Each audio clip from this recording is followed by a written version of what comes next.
ایام ولادت امیر المومنین حضرت علی ابن ابی طالب علیہ الصلوۃ والسلام، اللہم صلی علی محمد وعلی محمد۔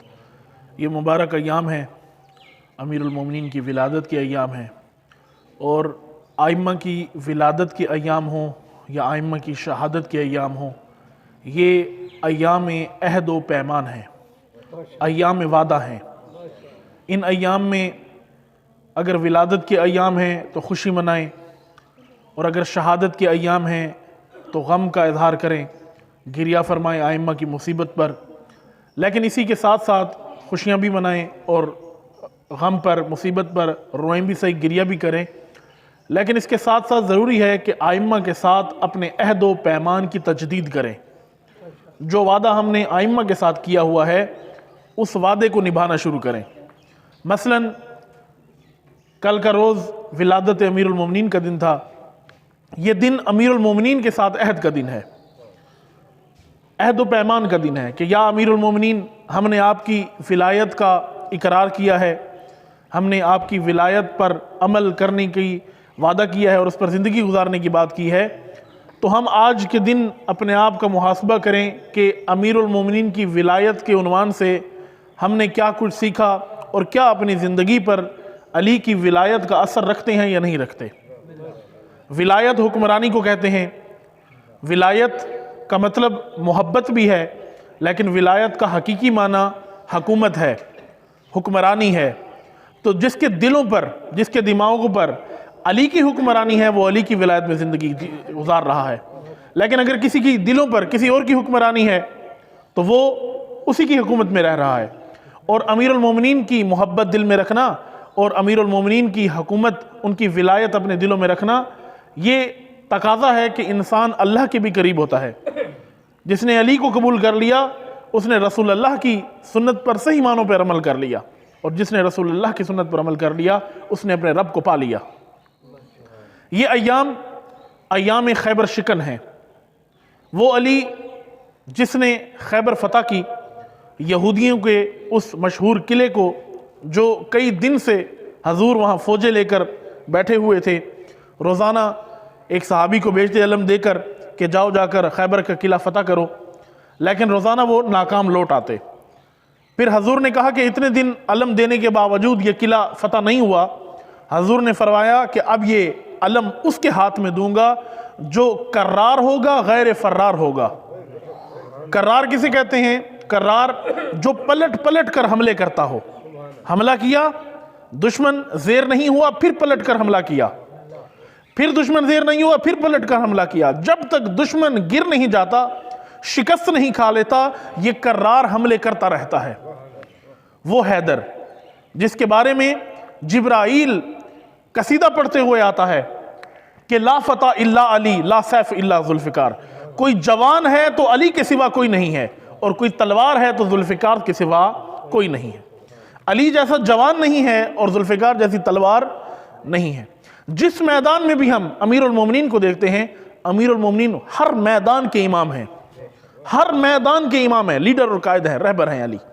علم کے میدان میں دیکھیں گے علی اول ہے، شجاعت کے میدان میں دیکھیں گے علی اول ہے، بندگی خدا کے میدان میں دیکھیں گے تو علی اول ہے، زہد اور بندگی کے میدان میں دیکھیں گے تو علی اول ہے، مسکینوں اور غریبوں کی مدد میں دیکھیں گے تو علی اول ہے۔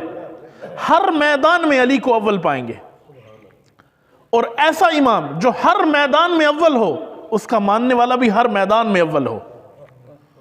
یہ نہیں کہ علی امام ہر میدان میں اول اور امام کا ماننے والا امتی ہر میدان میں پیچھے۔ اگر امام شجاعت کے میدان میں اوپر ہے، اول نمبر پر ہے، تو اس کا پیروکار بھی شجاع ہو۔ کیسا ہو پیروکار؟ مالک اشتر کی طرح ہو، عمار یاسر کی طرح ہو، ابو ذر غفاری کی طرح ہو۔ عبادت کا میدان ہو تو جیسے امام عبادت کرتا ہے ویسے ہی امام کا امتی عبادت کرے، امام کا پیروکار عبادت کرے۔ وہ عبادت کے میدان میں اول، یہ نماز ہی نہیں پڑھتا۔ کس کو امام مانتا ہے؟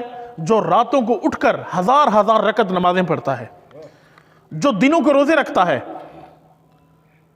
جس کے بارے میں رسول اللہ فرماتے ہیں کہ علی کی ایک ضربت ثقلین کی عبادت سے افضل ہے۔ اس معرفت کے ساتھ وہ ضربت لگائی کہ اس دن رسول اللہ خوش ہوئے، بہت خوش ہوئے۔ جب مرحب کو کاٹ ڈالا تو آپ نے یہ قصہ سن رکھا ہے، امیر المومنین کسی بھی میدان میں دیکھتے ہیں علی سے بڑھ کر کوئی نظر نہیں آتا ہمیں. سبحان اللہ، اللہ اکبر. ایسی شخصیت امیر المومنین ہر میدان میں اول. مرحب کے مقابلے میں رسول اللہ نے بھیجا، اس نے جب مولا علی کو دیکھا تو اس نے کہا یہ تو نوجوان ہے بچہ، اپنے آپ کو بڑا بہادر اور بڑا شجاع سمجھتا تھا مرحب. اور عربوں کے ہاں یہ تھا کہ وہ اپنے لیول کے مطابق اگر کسی کے ساتھ لڑتے تو اس کو اپنے لیے باعث فخر سمجھتے، لیکن اگر برابری کا لڑنے والا نہ ہو تو اس کو اپنے لیے ذلت سمجھتے تھے. امیر المومنین جب اس کے سامنے گئے تو امیر المومنین اس وقت جوان تھے اور وہ پکی عمر کا بندہ تھا اور بڑی اس نے جنگیں لڑی ہوئی تھی، بہادر اپنے آپ کو سمجھتا تھا. اس نے امیر المومنین کو یہ کہہ کر انکار کر دیا کہ تم تو بچے ہو، کسی بڑے کو بھیجو. امیر المومنین نے جواب دیا تم میدان میں آ، تجھے پتہ چل جائے گا کہ بچہ کون ہے اور ہمت اور شجاعت کس کے اندر ہے. مقابلہ شروع ہوا. مقابلہ جب شروع ہوا تو اس نے جب حملہ کیا، امیر المومنین نے پہلے حملے کا دفاع کیا. پہلے حملہ امیر المومنین نے نہیں کیا، اس نے حملہ کیا. امیر المومنین نے دفاع کیا. اس لیے علی موقع دے رہے تھے کہ تو حملہ کر لے، لیکن جب علی نے حملہ کرنا ہے تجھے موقع نہیں ملنا، اس لیے پہلے حملہ کر لو. پھر جب امیر المومنین نے حملہ کیا وہ نیچے گر گیا. امیر المومنین اس کے سینے پر سوار ہو گئے. سینے پر سوار ہوئے تو اس لائن نے توہین کی، امیر المومنین کی اہانت کی. امیر المومنین کو غصہ آیا، اس کے سینے سے اتر گئے، اس کو چھوڑ دیا. پیچھے صحابہ بیٹھے تھے، انہوں نے کہا یا رسول اللہ یہ علی نے کیا کیا، بڑا بہترین موقع تھا مرحب کا سر کاٹنے کا. سینے پر سوار ہو کر پھر اٹھ گئے. امیر المومنین تھوڑا سائیڈ پہ چلے گئے اور ٹہلنا شروع کیا. پھر اس کے پاس گئے، پھر اس کو زیر کیا اور پھر اس کا گردن کاٹی. جب واپس آئے تو صحابہ کو رسول اللہ تسلی دے رہے تھے کہ صبر رکھو، جب علی آئیں تو یہی بات ان سے خود پوچھنا کہ کیوں علی سینے پر سوار ہو کر پھر پیچھے ہٹ گئے، کیوں اس کو موقع دیا. جب علی واپس آئے اس کا سر لے کر تو رسول اللہ نے پوچھا علی کیا ہوا تھا؟ کہا یا رسول اللہ اس نے میری اہانت کی تھی، میری توہین کی تھی، مجھ پر لعاب دہن پھینکا اس نے. میں اس غصے کی حالت میں اس کو مار دیتا تو یہ جہاد نہیں تھا، اپنی ذاتی دشمنی ہوتی. میں نہیں چاہتا تھا علی کہ میں اللہ کی خاطر میدان جنگ میں جہاد میں اپنی ذات کی دشمنی ساتھ لے آؤں، اس کی خاطر ماروں.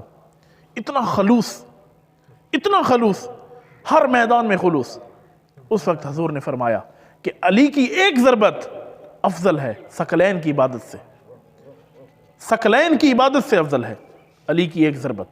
یہ ہیں امیر المومنین علیہ السلام. آج ہم اس معاشرے میں دیکھیں، یہ رجب کے ایام ہیں، کل ولادت امام تھی. کیا آئمہ کی یہ ولادت اور شہادت ہمارے لیے کوئی سبق نہیں ہے؟ بالکل ہے. آج اب دیکھیں غزہ کی، فلسطین کی کیا حالت ہے. یہی یہودی تھے نا، خیبر میں بھی یہی یہودی تھے نا، آج بھی وہی یہودی ہیں جو مسلمانوں پر ظلم کر رہے ہیں. آج اگر علی علیہ السلام ہوتے، آج مولا علی ہوتے تو آج وہ کیا کرتے؟ وہی خیبر شکن جس کی ولادت کے ایام ہیں وہ اپنے شیعوں کو پیغام دیتا ہے کہ اگر مسلمانوں پر حملہ کرنے والے پھر یہودی آئیں تو پھر تم بھی خیبر شکن کے پیروکار بنو اور آج کے دور کے خیبر کو فتح کرو. آج کا دور کا خیبر کیا ہے؟ اسرائیل، اس کو فتح کرنا ہے. لیکن مسلمان آج امیر المومنین کی زندگی سے، ان کی سیرت سے دور ہو چکے ہیں، اس لیے ذلت ہے. جب ہم ائمہ کی زندگی سے اور سیرت سے اور رسول اللہ کی سیرت سے دور ہو جائیں گے تو مسلمانوں کے ہاتھوں میں ذلت ہی آنی ہے، عزت اور سربلندی نہیں ملنی، ذلت اور رسوائی ہی ملنی ہے. امیر المومنین کے خطبہ نمبر 27 میں ایک بہترین خطبہ نہج البلاغہ کے خطبوں میں سے ہے، اور اس میں امیر المومنین نے کوفیوں کو، اپنی فوج کو جہاد کی طرف ترغیب دی ہے کہ تم جہاد کی طرف کیوں نہیں اٹھتے. کیونکہ امیر المومنین کے دور حکومت کے اندر انبار شہر میں، انبار ایک شہر کا نام تھا، اس وقت بھی وہ عراق کے شہر میں موجود ہے، انبار وہ مقام ہے، وہاں امیر المومنین کی حکومت تھی. تو وہاں پر شامی فوجیوں نے آ کر حملہ کیا اور عورتوں کو آ کر مارا پیٹا اور ایک یہودی عورت کے پاؤں سے پازیب اتار لی. شامی فوج نے امیر المومنین کی سرحد میں آ کر لوگوں پر آ کر ظلم کیا، ان کو مارا اور ایک یہودی عورت کے پاؤں سے پازیب اتار لی. یہ جس کو ہم پائل کہتے ہیں، عورتیں پاؤں میں پہنتی ہیں، وہ اس نے اتار لی اور زیور اس کے لوٹ لیے. امیر المومنین نے خطبہ دیا، مسجد کوفہ میں خطبہ دیا اور اپنی فوج کو پکار کر کہا کہ اگر علی کی حکومت میں ایک یہودی عورت پر بھی ظلم ہو جائے اور اس پر مسلمان ڈوب کر مر جائیں تو یہ کوئی بڑی بات نہیں ہوگی، یعنی یہ مرنے کا مقام ہے، ڈوب مرنے کا مقام ہے کہ علی کی حکومت ہو اور کسی یہودی عورت پر بھی ظلم ہو جائے، نہیں ہونا چاہیے، یہودی عورت پر بھی ظلم نہیں ہونا چاہیے۔ اس خطبے کے اندر میں چند الفاظ اس کے آپ کی خدمت میں پیش کر دیتا ہوں۔ بسم اللہ الرحمن الرحیم۔ ومن خطبۃ لہ علیہ السلام اما بعد فإن الجہاد باب من ابواب الجنہ۔ علی فرما رہے ہیں، امیر المومنین فرما رہے ہیں کہ بے شک جہاد جنت کے دروازوں میں سے ایک دروازہ ہے، جہاد جنت کے دروازوں میں سے ایک دروازہ ہے۔ آپ دیکھیں مسلمانوں پر اس طرح وہ ظلم ہو رہا ہے، آج 100 سے اوپر دن ہو گئے ہیں فلسطین پر بمباری ہو رہی ہے، 20,000 بچے شہید ہو چکے ہیں۔ کتنے ہزار؟ 20,000 بچے، وہ مائیں پکار رہی ہیں تمام دنیا کے مسلمانوں کو کہ کوئی ہے جو ہماری مدد کرنے آئے۔ یہ علی امیر المومنین علیہ السلام کی ولادت کے ایام میں اگر ہم امیر المومنین کی سیرت کو سمجھیں تو آج ہمارا فریضہ واضح ہو جائے گا کہ آج ہم نے کیا کرنا ہے۔ آج اس صورتحال میں جب 20,000 مسلمان بچوں کو ذبح کر دیا گیا، مسلمان اپنے گھروں میں بیٹھے ہوئے ہیں۔ آپ دیکھیں یہ کیسی لعنت ہے ہمارے حکمرانوں پر کہ برطانیہ کا وزیر اعظم اسرائیل پہنچ گیا کہ ہم اسرائیل کے ساتھ ہیں، امریکہ کا صدر، ان کا وزیر دفاع اسرائیل پہنچے کہ ہم اسرائیل کے ساتھ ہیں، فرانس کا صدر آیا اسرائیل میں کہ ہم اسرائیل کے ساتھ ہیں، تمام یورپی ممالک کے صدور آئے اسرائیل میں کہ ہم اسرائیل کے ساتھ ہیں۔ کوئی مسلمان ملک کا حکمران گیا فلسطین کہ ہم فلسطین کے ساتھ ہیں؟ کوئی نہیں گیا۔ وہ گئے، کھل کر گئے، کھلے عام گئے، علل اعلان گئے کہ ہم اسرائیل کے ساتھ ہیں، ہم فلسطینیوں کو ماریں گے، یہ سرزمین اسرائیلیوں کی ہے۔ لیکن سوال یہ ہے کہ کیا کوئی مسلمان غیرت مند حکمران بھی گیا فلسطینیوں کو تسلی دینے کے پریشان نہ ہو ہم آپ کے ساتھ ہیں؟ نہیں گئے، کوئی نہیں گیا۔ ان کی مدد کرنا تو دور کی بات، دشمن کی مدد کر رہے ہیں، اور یہ واضح ہے۔ متحدہ عرب امارات اور بہت سارے عرب ممالک سب مل کر اسرائیل کی مدد کر رہے ہیں اس جنگ کے اندر۔ آج ان ولادت کے ایام میں ہم دیکھیں نا، امیر المومنین آج ہوتے تو کیا کرتے؟ 20,000 بچے شہید ہو جائیں اور امیر المومنین گھر بیٹھے ہوں، ایسا ہو سکتا ہے؟ علی کا شیعہ گھر بیٹھا ہو؟ یہ نہیں ہو سکتا۔ مسلمان حکمرانوں کے لیے شرمندگی ہے۔ پھر فرمایا فتح اللہ لخاصۃ اولیائہ، اللہ نے یہ جنت کا دروازہ جہاد اپنے خاص لوگوں کے لیے چنا ہے، ہر کسی کے لیے نہیں ہے۔ یہ دروازہ جہاد جنت کے ایک دروازوں میں سے ہے، اور یہ دروازہ اللہ کے خاص لوگوں کے لیے ہے۔ کون خاص لوگ؟ جو اللہ کی راہ میں جہاد کرتے ہیں، اللہ کی راہ میں جہاد کرتے ہیں۔ وَهُوَ لِبَاسُ التَّقْوَى، جہاد لباس تقوی ہے۔ جہاد کرنا، راہ خدا میں جہاد کرنا، راہ خدا میں جہاد کرنا لباس تقوی ہے۔ پھر فرمایا وَدِرْءُ اللَّهِ الْحَسِينَ، یہ اللہ کا محکم دروازہ ہے، درہ ہے اللہ کا محکم۔ وَجُنَّةُ الْوَسِيقَ، اور مضبوط ڈھال ہے جہاد، مضبوط ڈھال ہے۔ پھر فرمایا فَمَن تَرَكَهُ رَغْبَةً عَنْهُ أَلْبَسَهُ اللَّهُ ثَوْبَ الذِّلِّ، جس نے جہاد کو ترک کیا اللہ اس کو ذلت کا لباس پہنا دے گا۔ امیر المومنین فرما رہے ہیں جس نے جہاد کے راستے کو ترک کیا اللہ اس کو ذلت کا لباس اس کو اللہ پہنائے گا، اس کو اللہ ذلیل کر دے گا۔ آج دیکھیں مسلمان ذلیل ہیں، کیوں؟ کیونکہ جہاد کا راستہ چھوڑ دیا، حق کا راستہ چھوڑ دیا، ظلم کے خلاف آواز اٹھانے کا راستہ چھوڑ دیا۔ فرمایا وَشَمْلَةُ الْبَلَا، اور مصیبت اور بلا اس کے درگیر ہو جائے گی۔ وَدُّيَّسَ بِالصِّغَارِ وَالْقَمَا، اور اللہ تعالیٰ ان ذلتوں اور خواریوں میں اس کو زندگی گزارنے پر مجبور کر دے گا۔ کون؟ جس نے جہاد کو ترک کر دیا، جس نے ظلم کے خلاف آواز نہیں اٹھائی۔ وَضُرِبَ عَلَىٰ قَلْبِهِ بِالْأَسْدَادِ، پھر فرمایا کہ اللہ تعالیٰ اس کے دل پر غفلت کا پردہ ڈال دے گا، یہ غافل ہو جائے گا انسان۔ وَسِيمَ الْخَسَفِ، اور جس نے جہاد کو برباد کر دیا، ضائع کر دیا۔ وَمُنِعَ النِّصْفَ، امیر المومنین فرما رہے ہیں وَمُنِعَ النِّصْفَ، ذلت اسے سہنا پڑے گی اور اللہ اسے انصاف سے روک دے گا۔ یہ خود انسان ذلیل ہو جائے گا جس نے جہاد کا راستہ نہیں اپنایا۔ بہت عظیم خطبہ ہے، ابھی وقت کم ہے، میں اگلے خطبے میں بھی اس کی وضاحت کروں گا خطبے کی۔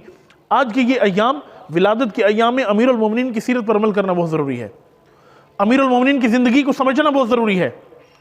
وہ علی جو ہر میدان میں اول ہے، اس کے شیعہ کو بھی ہر میدان میں اول ہونا چاہیے۔